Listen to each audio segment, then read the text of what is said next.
The language I'm speaking right now is on its way to becoming the world's universal language, for better or for worse. Let's face it, it's the language of the internet, it's the language of finance, it's the language of air traffic control, of popular music, diplomacy. English is everywhere. Now, Mandarin Chinese is spoken by more people, but more Chinese people are learning English than English speakers are learning Chinese. Last I heard, there are 24 universities in China right now teaching all in English. English is taking over. And in addition to that, it's been predicted that at the end of the century, almost all of the languages that exist now, there are about 6,000, will no longer be spoken. There will only be some hundreds left. And on top of that, it's at the point where instant translation of live speech is not only possible, but it gets better every year.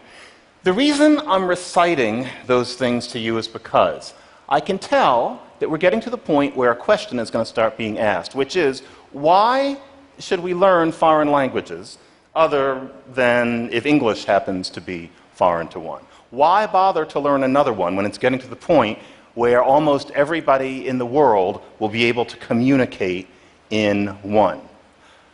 I think there are a lot of reasons, but I first want to address the one that you're probably most likely to have heard of, because actually it's more dangerous than you might think. And that is the idea that a language channels your thoughts, that the vocabulary and the grammar of different languages gives everybody a different kind of acid trip, so to speak. That is a marvelously enticing idea, but it's kind of fraught. So, it's not that it's untrue completely. So, for example, in French and Spanish, the word for table is for some reason marked as feminine. So, la table, la mesa, you just have to deal with it. It has been shown that if you are a speaker of one of those languages and you happen to be asked how you would imagine a table talking, then much more often than could possibly be an accident, a French or a Spanish speaker says that the table would talk with a high and feminine voice. So if you're French or Spanish, to you a table is kind of a girl, as opposed to if you are an English speaker. It's hard not to love data like that, and many people will tell you that that means that there's a world view that you have if you speak one of those languages. But you have to watch out, because imagine if somebody put us under the microscope, the us being those of us who speak English natively. What is the world view from English? So, for example, let's take an English speaker. Up on the screen, that is Bono. He speaks English. I presume he has a world view. Now, that is Donald Trump. In his way, he speaks English as well.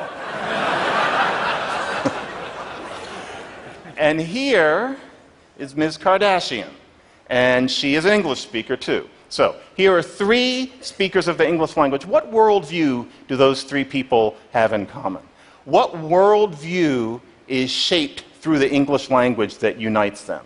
It's a highly fraught concept, and so gradual consensus is becoming that language can shape thought, but it tends to be in rather darling, obscure psychological flutters. It's not a matter of giving you a different pair of glasses on the world. Now, if that's the case, then why learn languages? If it isn't going to change the way you think, what would the other reasons be? There are some. One of them is that if you want to imbibe a culture, if you want to drink it in, if you want to become part of it, then whether or not the language channels the culture, and that seems doubtful.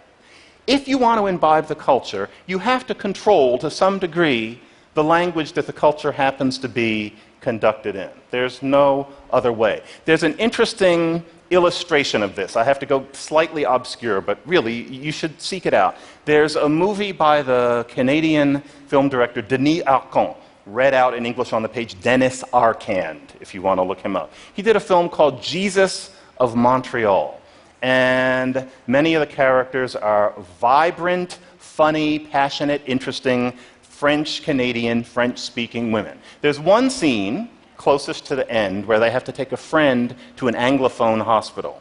In the hospital, they have to speak English. Now, they speak English, but it's not their native language.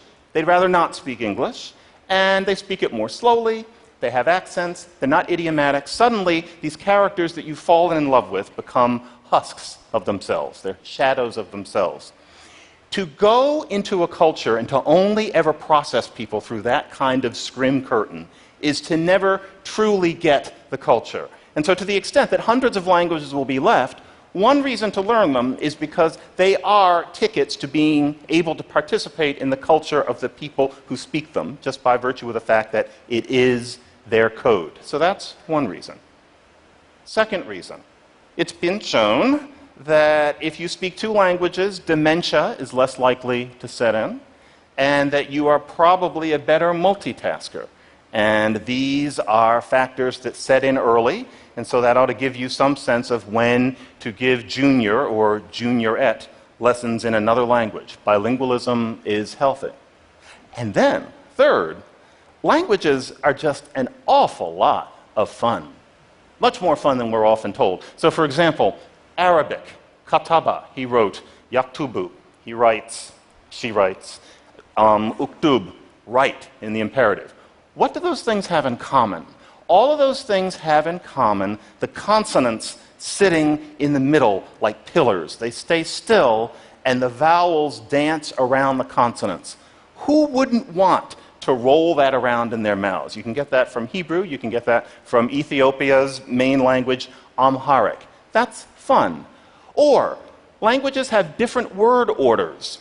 Learning how to speak with different word order is like driving on the different side of the street if you go to a certain country, or the feeling that you get when you put witch hazel around your eyes and you feel the tingle. A language can do that to you. So, for example, The Cat in the Hat Comes Back, a book that I'm sure we all often return to, like Moby Dick. One phrase in it is, "Do you know where I found him?" Do you know where he was? He was eating cake in the tub. Yes, he was. Fine. Now, if you learn that in Mandarin Chinese, then you have to master it. You can know, I did wear him. Fine. He was tub inside, gorging cake. No mistake. Gorging, chewing. That just feels good. Imagine being able to do that for years and years at a time. Or, have you ever learned any Cambodian?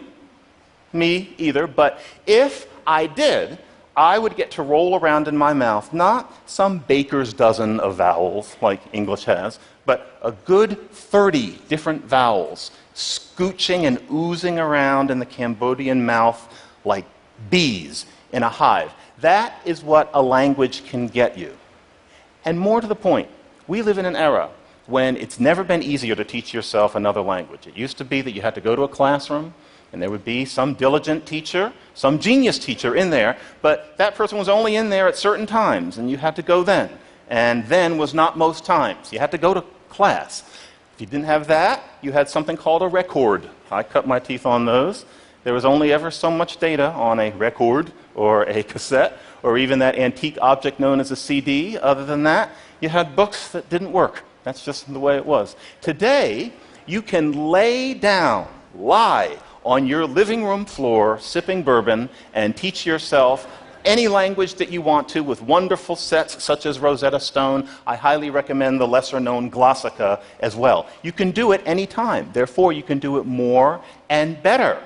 You can give yourself your morning pleasures in various languages. I take some Dilbert in various languages every single morning. It can increase your skills. Couldn't have done it 20 years ago when the idea of having any language you wanted in your pocket coming from your phone would have sounded like science fiction to very sophisticated people. So, I highly recommend that you teach yourself languages other than the one that I'm speaking, because there's never been a better time to do it. It's an awful lot of fun. It won't change your mind, but it will most certainly blow your mind. Thank you very much.